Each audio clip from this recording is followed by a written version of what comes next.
I'll open those All right, we got the Poulan Pro 5020. It is set up with a pretty darn fresh Husqvarna C83 3/8 chain, 20-inch bar, 72 drive links, blah blah blah. Let's see what it'll do in the wood.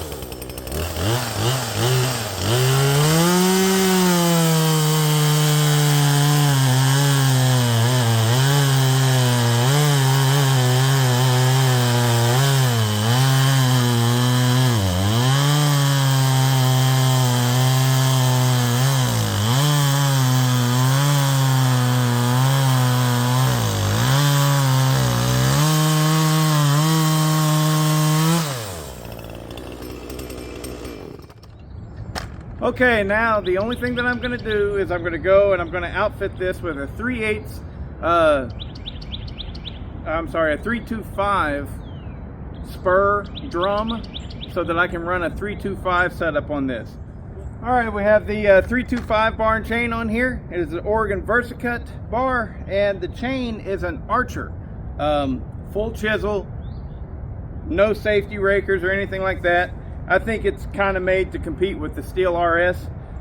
I did just sharpen it because this is a fresh chain and I've ran it one other time and I noticed that it really needed a cleanup sharpen. So it got a cleanup sharpen and we're going to see how it runs.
Well, that sucks. But such is the situation, the case, whenever you're running a $200 homeowner saw that was, I believe, still assembled, at least in America.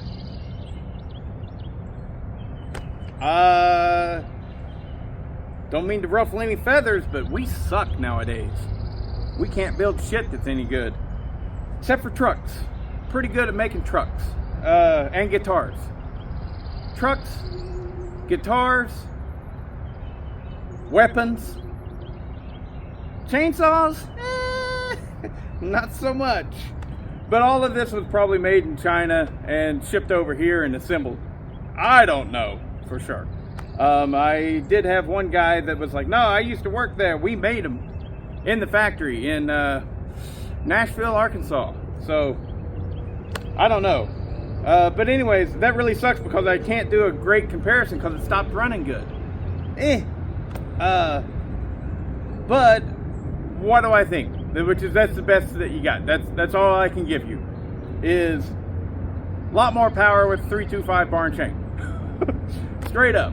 You've got a smaller spur gear, which gives you gearing in your favor, and it is a lighter chain with smaller teeth.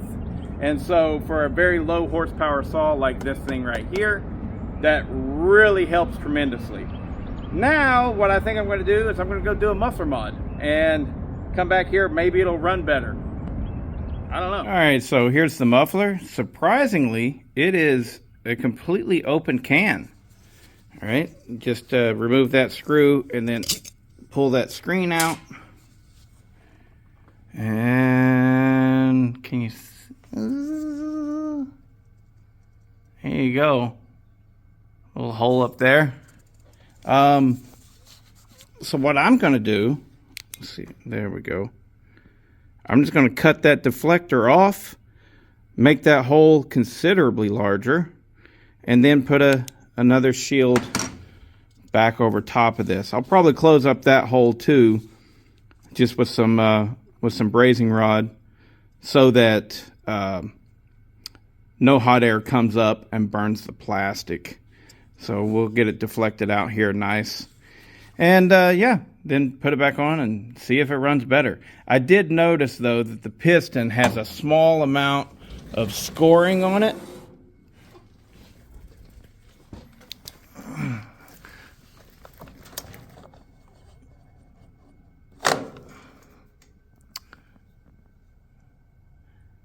Everything shows up worse on camera than it actually is, but it is scored slightly. It could just be carbon buildup on there. I'm not 100% sure, but I definitely am going to continue running it because I don't care about this saw, not even a little bit. All right, so here we go. Cut that off, really enlarged that hole, and I got my little deflector set up here. It's going to be able to reach over and cover up that hole. And I'm just going to tack it on. I'm not going to bother with brazing this because it is just so much quicker for me to just grab the welder and just tack it in place. And there's the muffler mod. All right, so here we go. We got the muffler mod. Probably going to be a slight amount of tuning, and we'll see if it runs better with the muffler mod. I don't know. I do have my hearing protection now because it's going to be substantially louder, I'm sure.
Well, when it runs great, honestly, it's pretty acceptable. That's it's pretty fine. But I don't know what's going on. It's like it's running out of fuel. It's exactly like it's running out of fuel.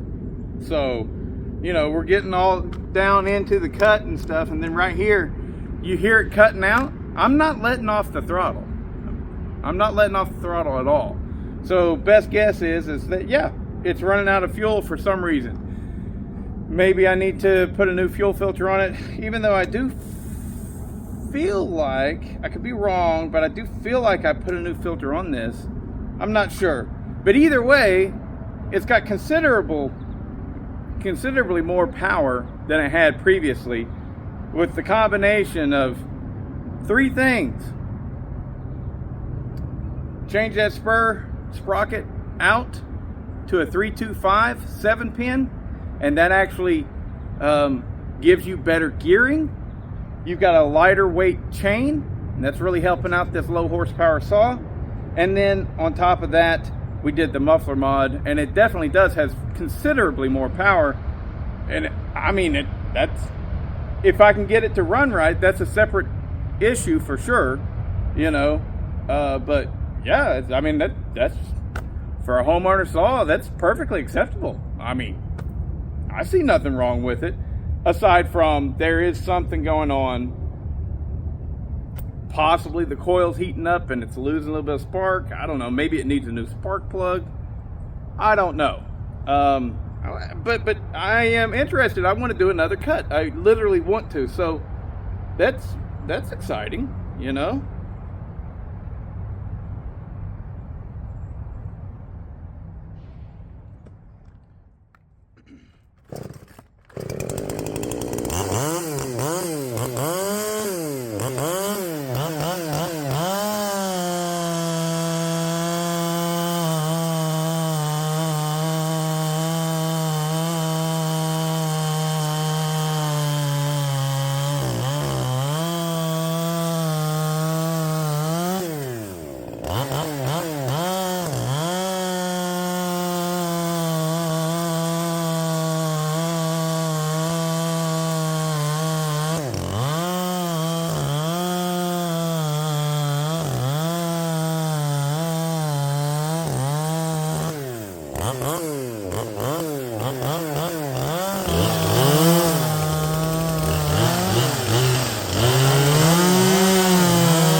So yeah, there's something not quite right. Maybe I need to rebuild that carb. Who knows? But whenever it is in its stride and it's running right, straight up, this thing's got decent power. I mean, it probably, my guess is, went from, I don't know, 2.8 horsepower to 3.5 maybe. And then with the addition of the proper sprocket, you actually feel like you've got 3.5 horsepower now, somewhere in that range. Whereas before, that big 3/8 chain was just killing it. You know, what little horsepower it did have, it just wasn't good enough to pull that big 3/8 chain, because the chain is heavy. The chain has a bigger tooth. You're removing more wood. This has a narrower kerf. and then the gearing of the smaller 7-pin 325 sprocket makes a world of difference. This is, at this point right now, I would say completely feasible and viable if you are a homeowner and you wanted to get something for really cheap, but you have to change out to that spur sprocket. Now, the spur sprocket that I'm using is what comes on these saws when they're sold in the EU, in Europe, UK. These are sold over there as McCulloch, I think 50S is what it's called. But they come over there set up to run 325. Just over here in the United States, for whatever reason, they felt like we would be more ready to purchase it if they put the big 3/8 chain on here. But it really does a disservice to the saw, because this is a low horsepower saw and it does not have any justification. There is no justification for putting that big of a chain on it. While I'm at it, let's see what it'll do in this oak right here.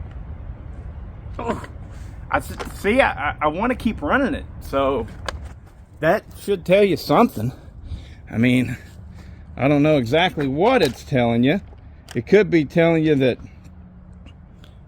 I'm an idiot for continuing to run this thing, even though it's obviously not running as it should be.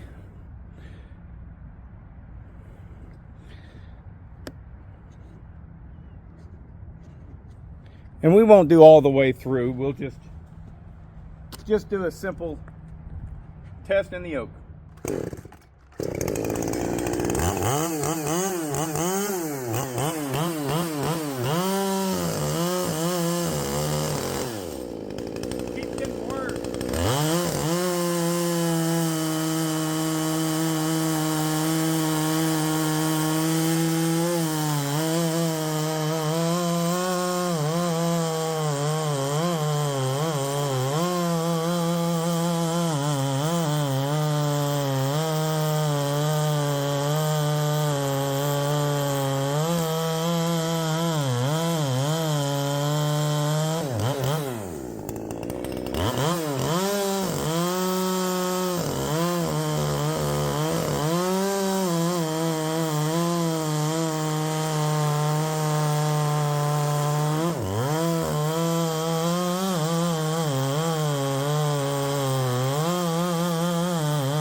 Perfectly acceptable.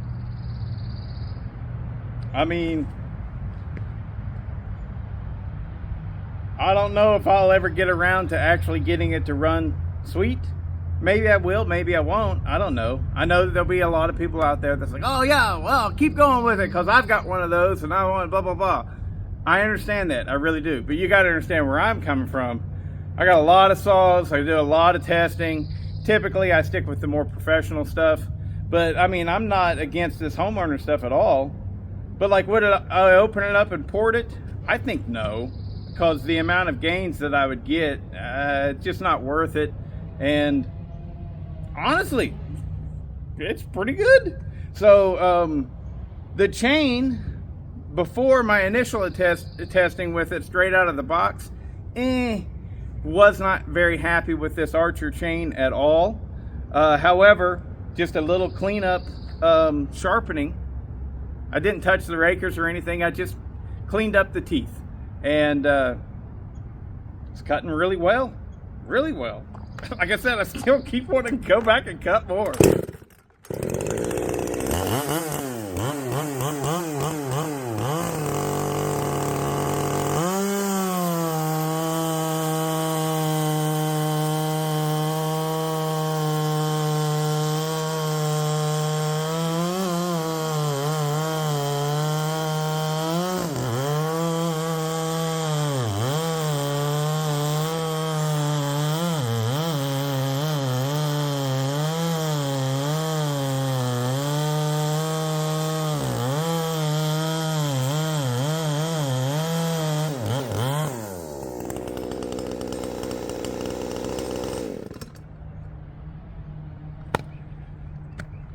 That's where it pays off to be able to know how to mess around with these things, because that runs worlds better than it did before. I'm telling you, like, it's a whole different saw.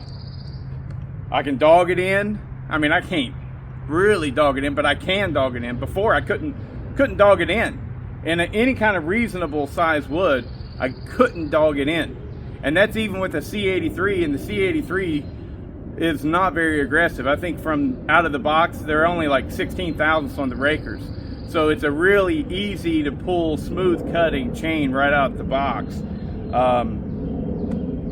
Yeah, totally acceptable.